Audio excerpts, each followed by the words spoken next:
सरस्वतीं च तां नौमि वागधिष्ठात्मदेवताम्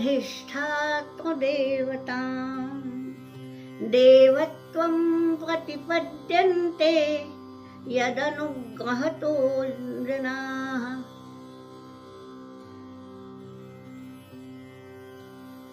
गोविन्ददेवं प्रतिनां वरिष्ठं लब्धप्रतिष्ठं हरिभक्तिनिष्ठं ज्ञानेरगण्यं कृतभूरिपुण्यं विद्वद्वरेण्यं सततं स्मरामि मनसा स्मरामि। अमृतवाणी के श्रोताओं, आज हम ये देखेंगे कि ये जो अमृतवाणी संस्कृत है, क्या ये केवल अध्यात्म ही बताती है? क्या केवल हमें मोक्ष का ही रास्ता दिखाती है? या जैसे कि हमने कल देख लिया स्तोत्र के रूप में कि क्या केवल भक्ति का ही ज्ञान देती है? ऐसा नहीं है। हम जैसे जिस दुनिया में जी रहे हैं इसका भी पूरा का पूरा ज्ञान, अजी संस्कृत तो ज्ञान का भंडार है और इसलिए ये अमृतवाणी है जो कभी नहीं मरेगी। देखिए कितने 5000 साल हो गए, लेकिन तब से ये संस्कृत जैसी है वैसी ही रही। वरना देखिए हिंदी है, मराठी है, ये जो आज की भाषाएं हैं, जो आप हिंदी भाषी हैं सुन रहे हैं आज की हिंदी, और आप रामचरितमानस की हिंदी देखिए, समझ में नहीं आती जी। जो आज की हिंदी जानते हैं उन्हें रामचरितमानस की हिंदी समझने के लिए फिर उसका सहायता लेनी पड़ती है, उसके भाष्य की। सब बदलता है। मराठी में भी हम पूछेंगे कि क्या ज्ञानेश्वर की मराठी आज आप समझ लेते हैं? नहीं। ये बात है सारी प्रादेशिक भाषाओं की, सामान्य भाषाओं की। ये संस्कृत वाणी जो है वह अमृतवाणी है। आज भी इतने सारे महाकाव्य लिखे जा रहे हैं, वे महाकाव्य और कालिदास का महाकाव्य कोई फर्क नहीं हुआ। जो कि त्यों उसकी बात गंगा बहती ही रहती है, और इस गंगा जी के, ये गंगा यानी ये संस्कृत वाली गंगा, इस गंगा के प्रवाह में कभी भी कहीं भी खंड नहीं हुआ। इसलिए ये अमृतवाणी है। ये क्यों अभी बता रही हूँ? इसलिए कि 3 दिन हमने ये देख लिया उपनिषदों का, ये जो मोक्ष चाहते हैं, जो अपने आध्यात्मिक उन्नयन की सोचते हैं, उनके लिए वो है। फिर जो भक्ति भाव में डूबना चाहते हैं उनके लिए स्तोत्र है, और जो साधारण जीवन जीना है लेकिन सफल जीवन जीना है, यानी हमारे जीवन में कुछ भी बुराई ना आए, हमारे जीवन को कोई किसी तरह का नाम ना रखे, हमारा नाम लोगों के मुंह में ऐसे ही आए कि हाँ भाई ये एक अच्छा आदमी है, एक अच्छी व्यक्ति है। इस प्रकार से हमारा जीवन यदि सार्थक सफल हो जाए तो उसके लिए भी संस्कृत कटिबद्ध है। अजी संस्कृत में क्या नहीं है? अब जाने दीजिए, मैं संस्कृत की महत्ता बोलूंगी तो आधा घंटा यहीं बीत जाएगा, तो मैं अपनी वाणी को यहीं पे लगाम लगाती हूँ और आज हम जो देखने जा रहे हैं वो बताती हूँ। आज से हम नीति शतक का प्रारंभ कर रहे हैं। ये क्या है? शतक माने आप जानते हैं, शतक यानी 100। ये नीति के बारे में 100 श्लोक रचे हैं भर्तृहरि ने। अब ये भर्तृहरि कौन थे? अनेक जनश्रुतियां हैं। राजा विक्रमादित्य के ये बड़े भाई, सही माने में राज्य मिलता है बड़े पुत्र को, वही युवराज कहलाता है। बाकी जो है वो राजपुत्र कहलाते हैं। युवराज तो वही होता है जो ज्येष्ठ हो। तो ज्येष्ठ तो यही थे, लेकिन वो विरक्त थे और विक्रमादित्य ने राज्य ले लिया। ये एक जनश्रुति है, मैं जनश्रुतियां बता रही हूँ।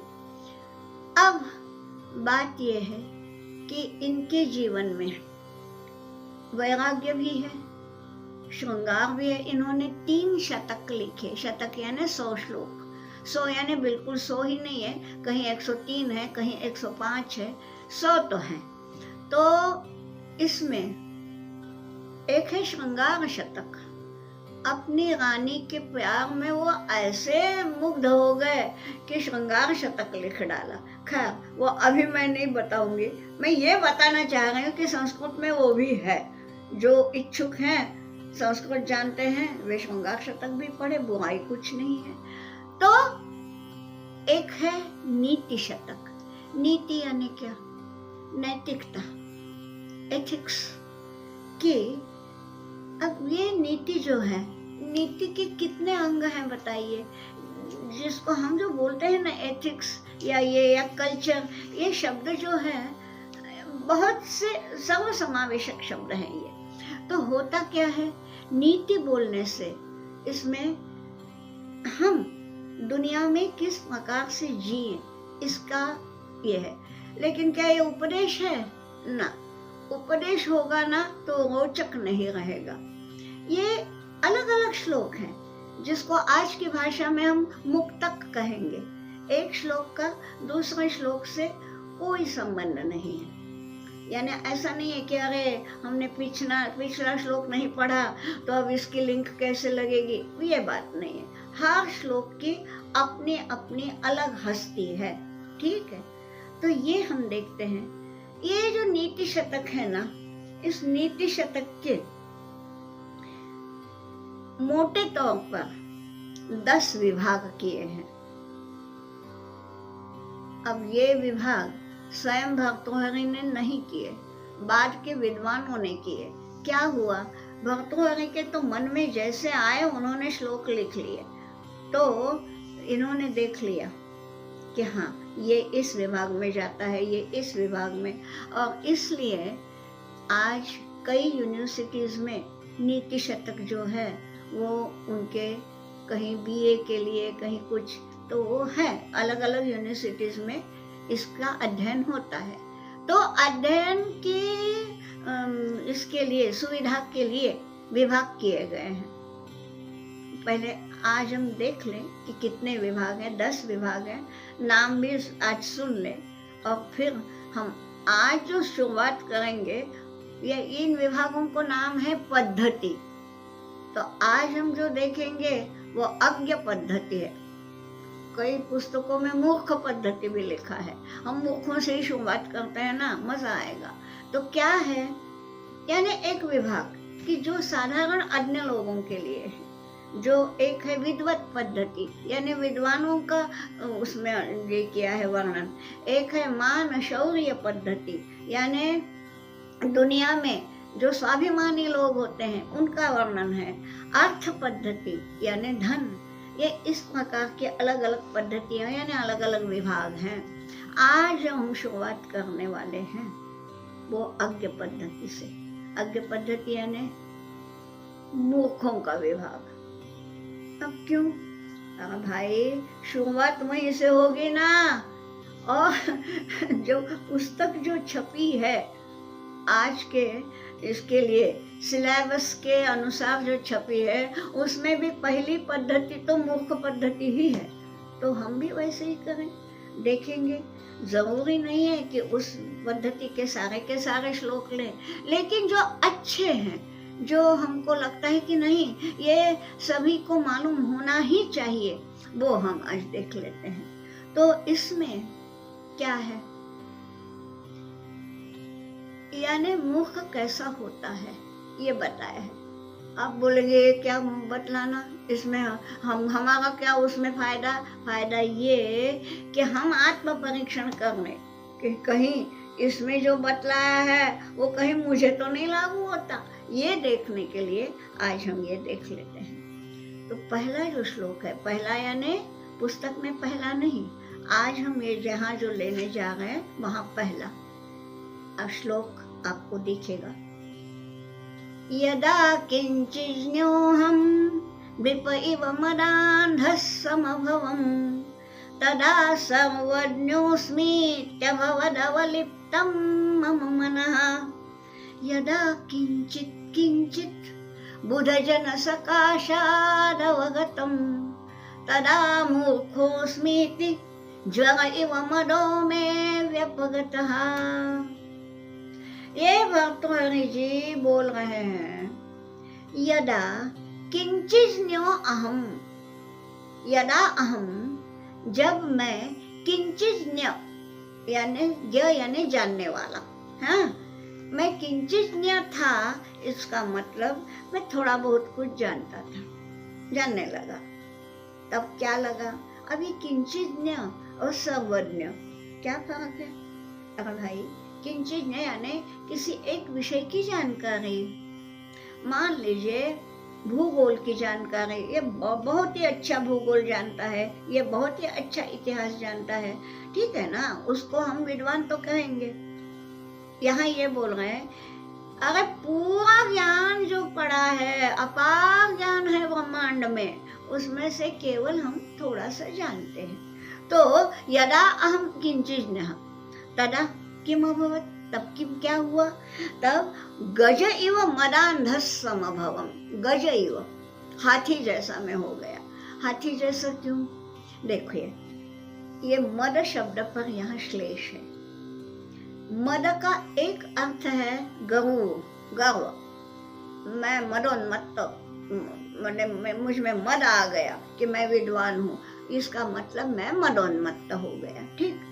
लेकिन हाथी जो है ना, हाथी जब जवान होता है तब उसके जो गंडस्थल हैं, गंडस्थलों से एक तरह का कुछ चीख सा, एक स्राव सा निकलता रहता है, और होता क्या है, वो थोड़ा सा कटु कषाय होता है, थोड़ा उग्र होता है, तीक्ष्ण होता है।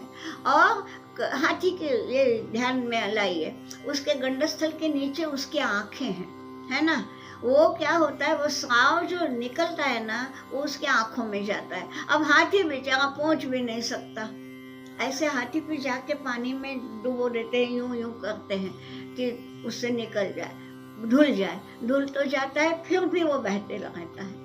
तो ये हाथी के जवानी में आने की ये है, ये लक्षण है उसका। तो वो मद है, उस स्राव को कहते हैं मद, ठीक। अब वो मद जब आंखों में जाता है तो हाथी उन्मत्त हो जाता है। मराठी में बोलते पिसाळलेला हत्ती, यानी वो जो काबू के बाहर हो जाता है, और जहाँ जाएगा वो हाथी है, जहाँ पाँव रखेगा वहाँ तो प्राण गया, वहाँ अगर कोई जीव है तो वो कहीं भी दौड़ता है, कहीं झाड़ उखाड़ के फेंकता है। ये सब ये कब होता है, जब उस मद के कारण वो उन्मत्त होता है। आदमी के लिए वो इस मद से उन्मत्त होता है कि मैं विद्वान हूँ। तो यदा किंचिज्ञोऽहम्, जब मैं थोड़ा कुछ ही जानता था तो गज इव, हाथी के समान मैं मदोन्मत्त हो गया, ठीक। फिर मुझे क्या लगता था, तदा सर्वज्ञो अस्मि, जानता तो था मैं थोड़ा कुछ, लेकिन मेरे मन में क्या भाव आ गया, सर्वज्ञो अस्मि, मैं सर्वज्ञ हूँ। और फिर अभवद अवलिप्तम मम मनः अवलिप्तम, मेरा मन जो है ना उससे ही भर गया, अवलेप चढ़ गया, उसमें लेप चढ़ गया उसका मद का। हाथी के वहां पे जो मद का लेप होता है तो वो उन्मत्त होता है। और यहाँ ये बोल रहा है कि मैं सर्वज्ञ हूँ, इस भावना से मैं अवलिप्त हो गया, ठीक है। तो यदा किंचिज्ञोऽहम् विप इव मदान्धः समभवम् तदा सर्वज्ञो अस्मि इति मम मनः अवलिप्तम्।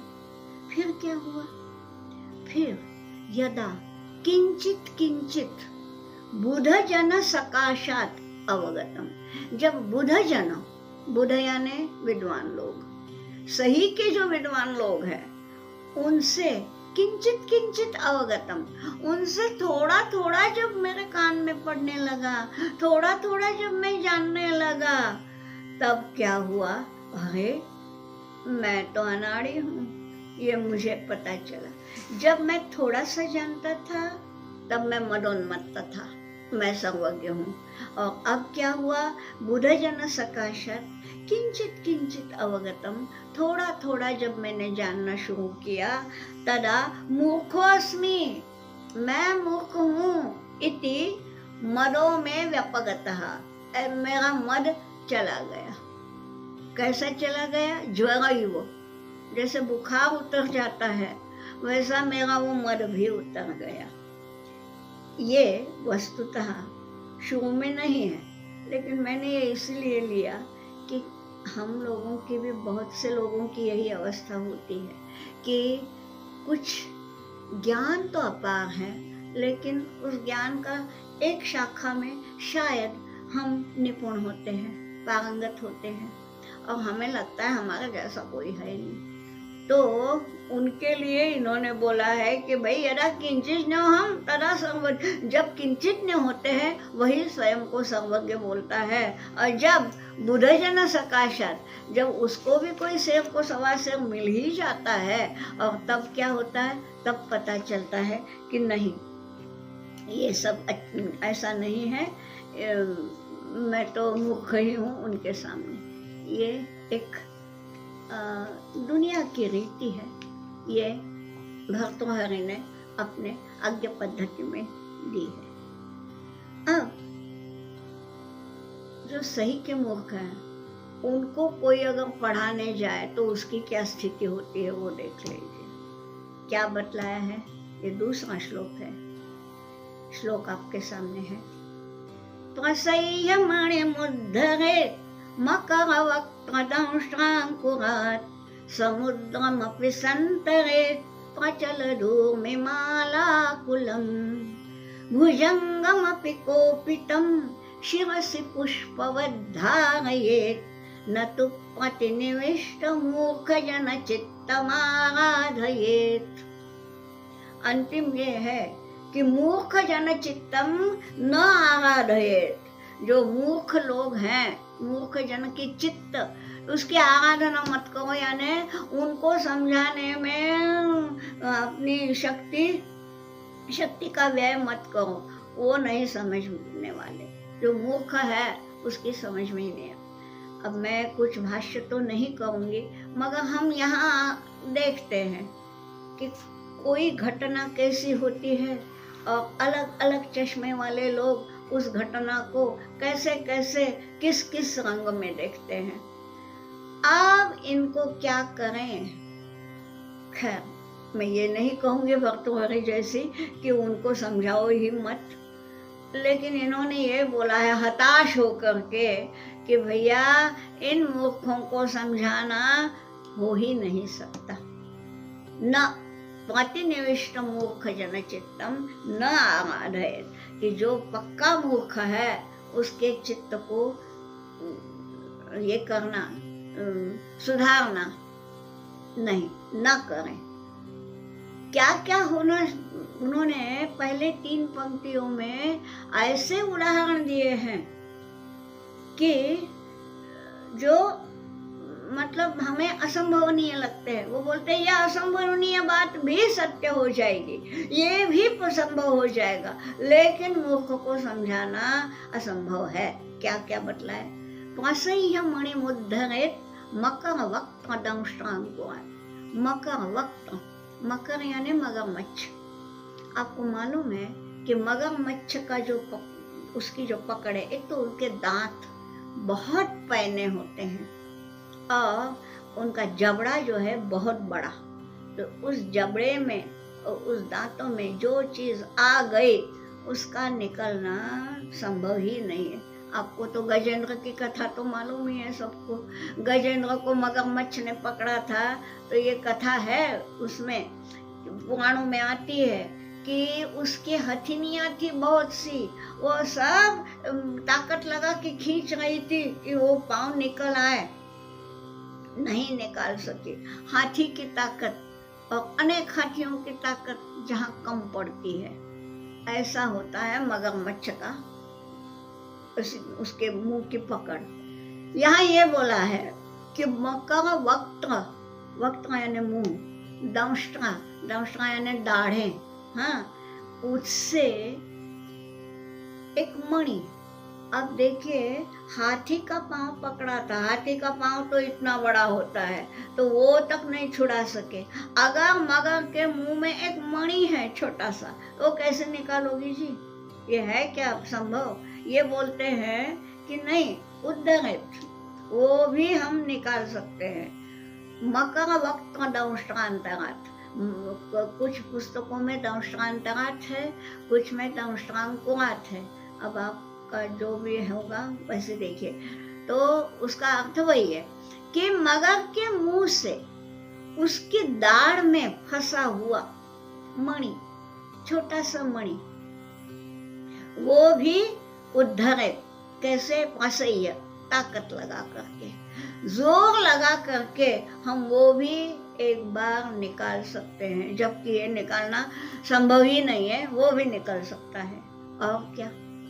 समुद्रमपि संतरेत पाचलरूर्मिमालाकुलम।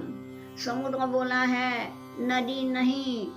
और आपको मालूम है सारे के सारे कोई मीर से नहीं होते समुद्र ये करने वाले। समुद्रम संतरेत, पूरे समुद्र को पार करना भी संभव है। और वो भी कैसे? प्रचलद ऊर्मी माला कुलम, ऊर्मी यानी लहरें, और ऊर्मियों की माला, एक के बाद एक, एक के बाद एक, ऐसे जे वो प्रचलत, मैंने समुद्र में प्रचंड लहरियां, प्रचंड ये आ रहे हैं, तरंग नहीं है छोटे छोटे, ये प्रचंड लहरियां हैं और ये आ रही है, चलती जा रही है। ऐसे में भी पूरा सागर तैर कर पार कर जाना संभव है। ठीक। फिर भुजंगम अपि कोपितम शिरसि पुष्पवद्धारयत्। कोपितम भुजंगम, अरे यूं ही हम भुजंग को देख के डरते हैं, वो कोपित भुजंग होगा तो क्या? तो गुस्से में आया हुआ भुजंग यानी नाग, जो फणा वाला नाग होता है, तो वो यदि कोपित है तो हम या तो भग जाएंगे या पता नहीं क्या करेंगे।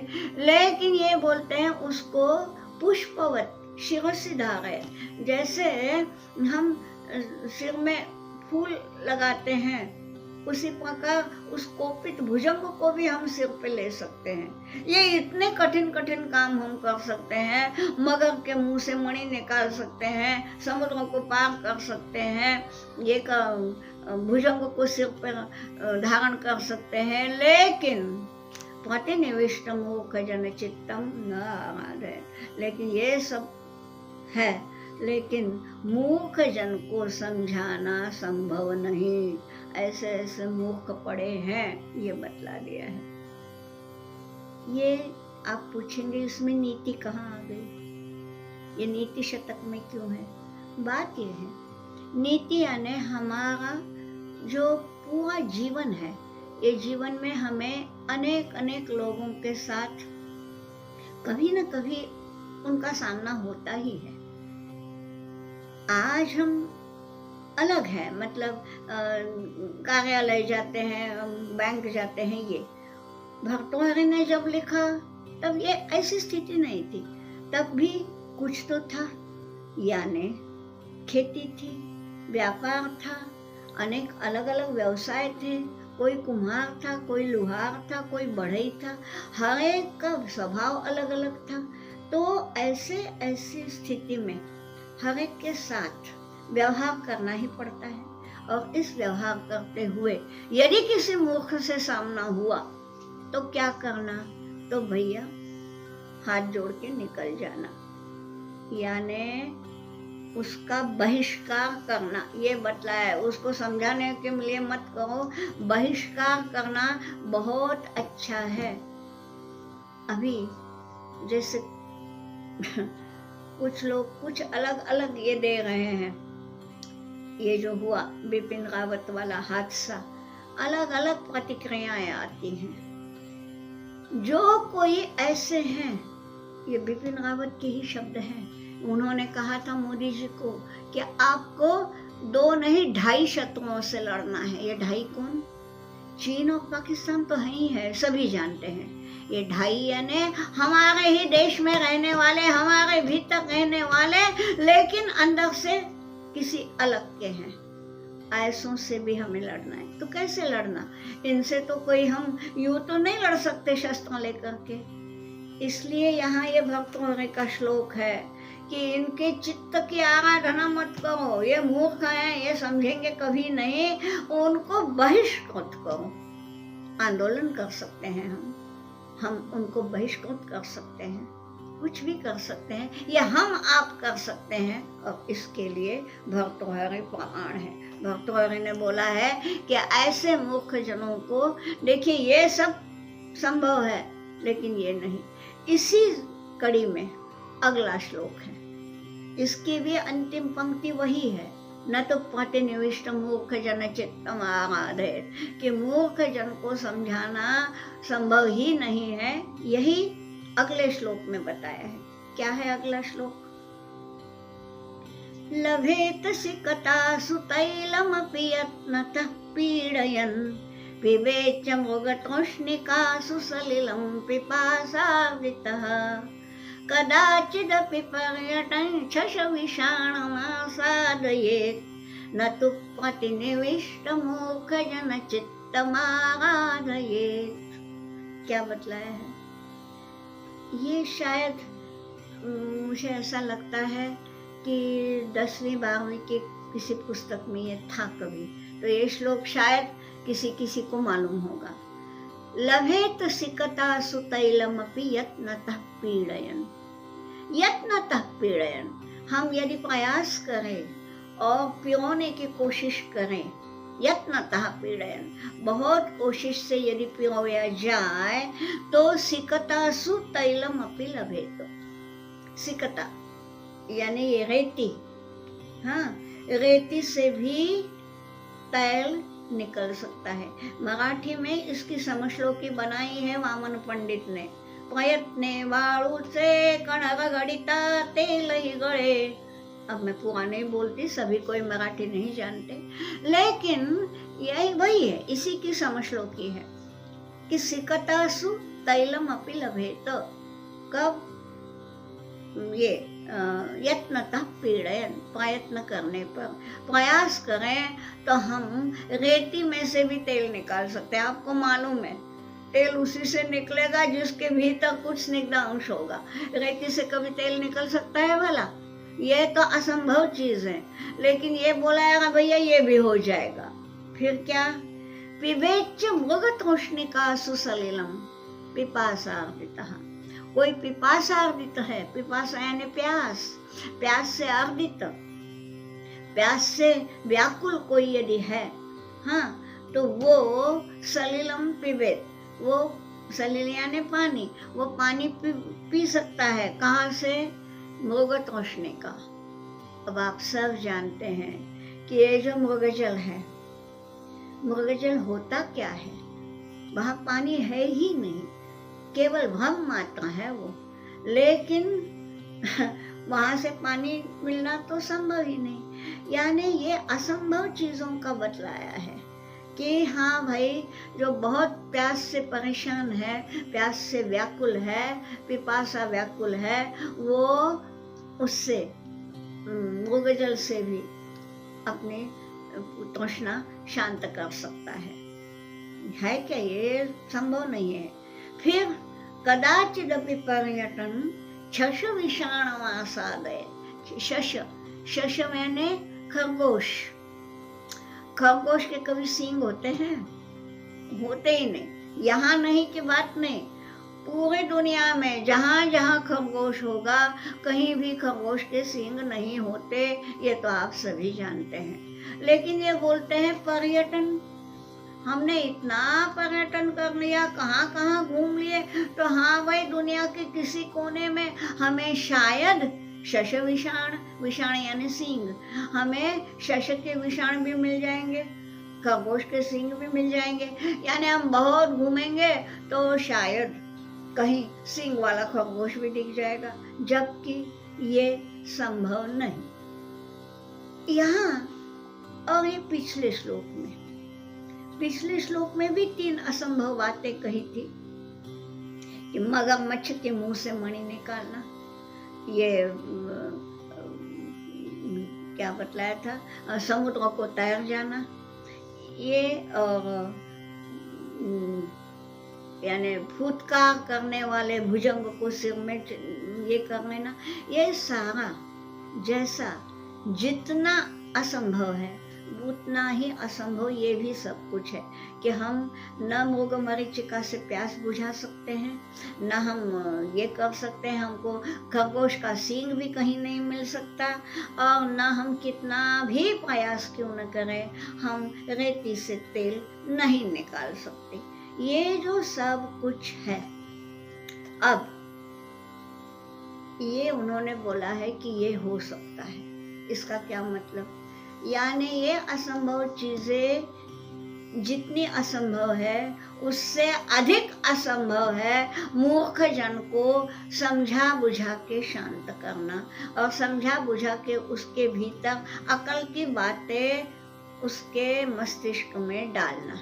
तो कुछ लोग ऐसे होते हैं जिनके भीतर हम सही बातें नहीं डाल सकते, उनके लिए क्या करना, ये नीति यहाँ इन्होंने बताई है। इसलिए इस श्लोक का अंतर्भाव नीति शतक में किया है। मुझे लगता है कि ये अन्य पद्धति में यानी मूर्ख पद्धति में इतने ही श्लोक मुझे अच्छे लगे सकते। अन्य पद्धति में इससे अधिक कुछ मुझे नहीं लगता लेना चाहिए, क्योंकि अन्य को समझाना उतना ही कठिन है, यही बता दिया है। फिर वही बोला है अलग अलग उदाहरणों से, चाहे तो एक आध श्लोक ले सकते हैं, लेकिन वही बात है कि ये भी संभव है, ये भी संभव है, ये भी संभव है, किंतु मूर्ख को विद्वान बनाना संभव नहीं। बात यह है, अब हम मूर्ख किसको कहें? देखिए, भगवान कभी पार्शियलिटी नहीं करते। भगवान ने बुद्धि सबको दी है। हाँ, यहाँ जो मूर्ख बोला गया है ये मूर्ख नहीं है, हठवादी है। मैं जो कहता हूँ वही सही है, ये जो मानता है उसी को यहाँ मूर्ख कहा गया है। तो ऐसे मूर्खों का चित्त बदलना संभव नहीं। यूं तो मूर्ख नहीं है कोई, यदि बुद्धि से थोड़ा कमजोर है तो उसको समझा बुझा के उसको विद्वान तो नहीं पर समझदार तो बना ही सकते हैं। यहाँ जो मूर्ख बोला है वो वैसे लोग हैं कि जो जानना नहीं चाहते। बुद्धि है, भगवान ने सबको बुद्धि दी है। अरे आज की दुनिया में जो जितने भ्रष्टाचारी हैं उन्हें बुद्धि नहीं है क्या? है, लेकिन उन्होंने बुद्धि को विवेक के साथ नहीं रखा, विवेक से बुद्धि का नाता तोड़ दिया है। इसलिए ऐसे अविवेकी लोगों को यहाँ भर्तृहरि ने मूर्ख बोला है, और इसलिए उसको मूर्ख पद्धति में रखा है। मूर्ख पद्धति में तो 10 श्लोक हैं, लेकिन मुझे लगता नहीं कि वो सभी सुनने चाहिए। बात यह है, मूर्खों की अधिक क्यों सुने? इतना सुनना बस है कि हाँ भाई, इन मूर्खों का बहिष्कार करना ही सबसे बढ़िया है। तो मुझे लगता है आज इतना ही ठीक, और अब हम अगले शुक्रवार को मिलेंगे, तब हम विद्वत पद्धति में जाएंगे, यानी विद्वानों के लक्षण, और वो मुझे लगता है कि आप सब लोग अधिक उत्सुकता से सुनेंगे। आज के लिए विराम।